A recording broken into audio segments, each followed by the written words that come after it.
कैसी हो पुन्नू? मोबाइल पर आए एसएमएस को पढ़कर पूर्णिमा के माथे पर सोच की लकीरें खिंच गईं।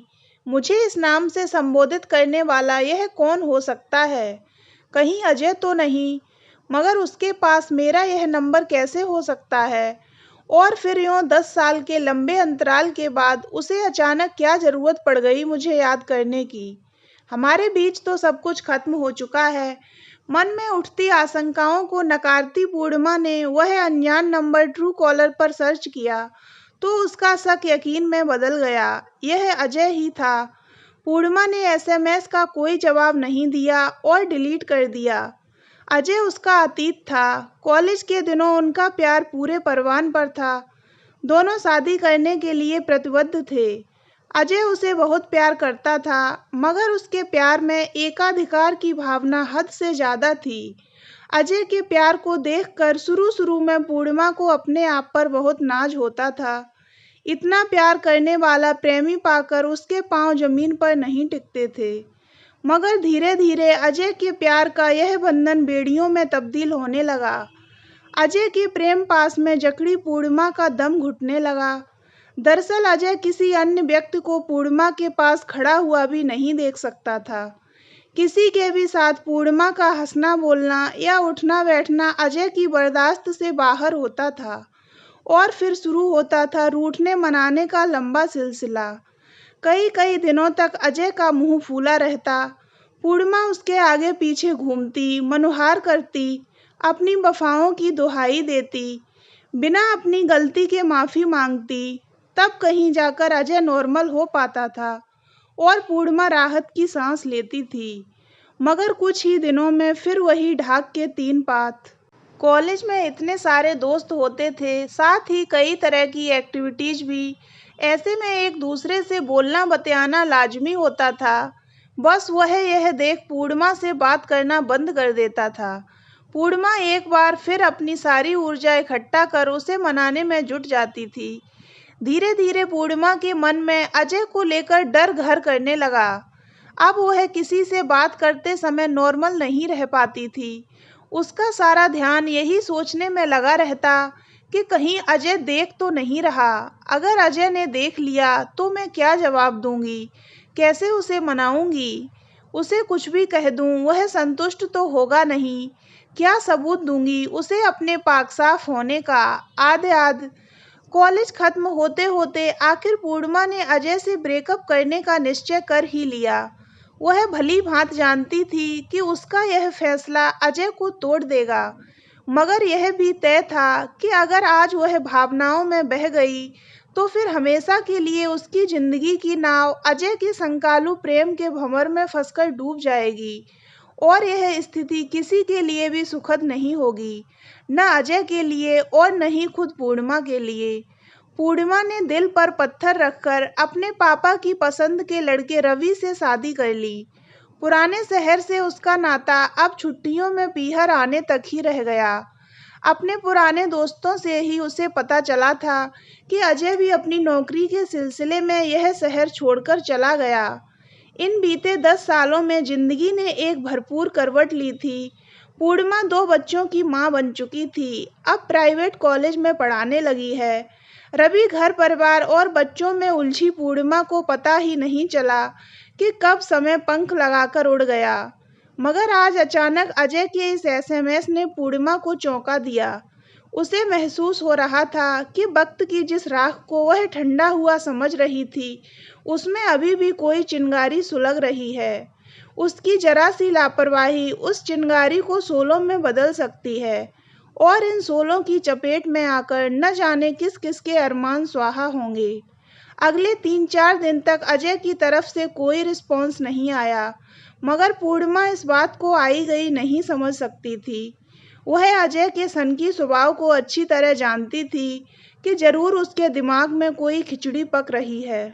अजय यूं शांत बैठने वालों में बिल्कुल नहीं है और आज वही हुआ जिसका पूर्णिमा को डर था। वह अपना लेक्चर खत्म करके कॉमन रूम में बैठी थी, तभी उसका मोबाइल बज उठा। फोन अजय का था। उसने धड़कते दिल से कॉल रिसीव की। कैसी हो पुन्नू? अजय का स्वर कांप रहा था। माफ कीजिए, मैंने आपको पहचाना नहीं, पूर्णिमा ने अनजान बनते हुए कहा। मैं तो तुम्हें एक पल को भी नहीं भूला, तुम मुझे कैसे भूल सकती हो पुन्नू? अजय ने भावुकता से कहा। पूर्णिमा मौन रही। मैं अजय बोल रहा हूँ, 10 साल बीत गए, कोई ऐसा दिन नहीं गुजरा जब तुम याद न आई हो और तुम मुझे भूल गई। मगर हाँ, एक बात तो है, तुम आज भी वैसी की वैसी ही लगती हो, बिल्कुल कॉलेज गर्ल। क्या करूं, फेसबुक पर तुम्हें देख देख कर अपने दिल को तसल्ली देता हूँ। अजय अपनी ही रो में कहता जा रहा था, पर पूर्णिमा की तो जैसे सोचने समझने की शक्ति ही समाप्त हो गई थी। उसे अपने खुशहाल भविष्य पर खतरे के काले बादल मंडराते साफ नजर आ रहे थे। अभी फोन रखती हूँ, मेरी क्लास का टाइम हो रहा है, कहते हुए पूर्णिमा ने फोन काट दिया और सिर पकड़कर बैठ गई। चपरासी से एक कप कॉफी लाने को कहकर वह इस अनचाही मुसीबत से निपटने का उपाय सोचने लगी, मगर यह आसान नहीं था। अजय की फोन कॉल्स और एसएमएस की संख्या दिनों दिन बढ़ती जा रही थी। कभी कभार व्हाट्सएप पर भी मैसेज आने लगे थे। पूर्णिमा चाहती तो उसे ब्लॉक कर सकती थी, मगर वह जानती थी कि टूटा हुआ आशिक चोट खाए सांप जैसा होता है। अगर वह सख्ती से पेश आई तो गुस्साया अजय न जाने कौन सा ऐसा कदम उठा ले जो उसके लिए घातक हो। हाँ, वह उसके किसी भी मैसेज का कोई जवाब नहीं देती थी, खुद उसे कभी फोन भी नहीं करती थी, मगर अजय के फोन वह रिसीव अवश्य करती थी ताकि उसका मेल ईगो संतुष्ट रहे। अजय की बातों में वह कोई खास दिलचस्पी नहीं दिखाती थी, बस हाँ हूँ करके फोन काट देती थी। अजय ने ही बातों बातों में उसे बताया कि जिस दिन पूर्णिमा की डोली उठी, उसी दिन उसने नींद की गोलियां खाकर आत्महत्या करने की कोशिश की थी। 2 साल वह गहरे अवसाद में रहा, फिर किसी तरह अपने आप को संभाल सका था। माँ पापा के जोर देने पर उसने विवाह से शादी तो कर ली, मगर पूर्णिमा को एक पल के लिए भी नहीं भूल सका। विवाह उसका बहुत ख्याल रखती है। अब अजय भी 2 बच्चों का पिता है। कुछ महीने पहले ही उसका ट्रांसफर इस शहर में हुआ है। अजय की इस शहर में उपस्थिति पूर्णिमा के लिए परेशानी का कारण बनने लगी थी। अक्सर जब पूर्णिमा कॉलेज के लिए निकलती तो अजय को किसी मोड़ पर बेताब आशिक की तरह खड़ा पाती। 1-2 बार तो उसका पीछा करते करते वह कॉलेज तक आ गया था। पूर्णिमा इसी फिक्र में घुली जा रही थी कि अजय कोई ऐसी बचकानी हरकत न कर बैठे जो उसके लिए शर्मिंदगी का कारण बन जाए। सोच सोचकर हमेशा खिला खिला रहने वाला उसका चेहरा मुरझा कर पीला पड़ने लगा था। पुन्नू, तुम्हें 20 अप्रैल याद है? अजय ने उत्साहित होते हुए पूर्णिमा को फोन कर बताया। याद तो नहीं था, मगर अब तुमने याद दिला दिया, पूर्णिमा ने ठंडा सा जवाब दिया। सुनो, 20 अप्रैल आने वाली है, मैं तुमसे मिलना चाहता हूँ, अकेले में, प्लीज मना मत करना। अजय के स्वर में विनती थी। अजय, यह मेरे लिए संभव नहीं है। यह शहर बहुत छोटा है, कोई हम दोनों को एक साथ देख लेगा तो मुसीबत खड़ी हो जाएगी, पूर्णिमा ने उसे समझाते हुए कहा। यहाँ नहीं तो कहीं और चलो, मगर मिलना जरूर पुन्नू। तुम चाहो तो कुछ भी असंभव नहीं है। अगर तुम नहीं आओगी तो मैं दिन भर तुम्हारे कॉलेज के सामने खड़ा रहूंगा। अजय अपनी जिद पर अड़ा रहा। अजय, 20 अप्रैल अभी दूर है, मैं पहले से कोई वादा नहीं कर सकती। अगर संभव हुआ तो सोचेंगे, कहकर उसने टाल दिया। मगर अजय आसानी से कहाँ टलने वाला था। वह हर तीसरे दिन कभी फोन तो कभी मैसेज के जरिए पूर्णिमा को 20 तारीख को मिलने के लिए मानसिक दबाव बनाता रहा। 15 अप्रैल को अचानक पूर्णिमा को कॉलेज प्रशासन की तरफ से सूचना मिली कि उसे कॉलेज के बच्चों को लेकर ट्रेनिंग कैंप में जाना है। 19 से 25 अप्रैल तक दिल्ली में होने वाले इस कैंप में उसे कॉलेज की लड़कियों को लेकर 18 अप्रैल को दिल्ली के लिए रवाना होना था।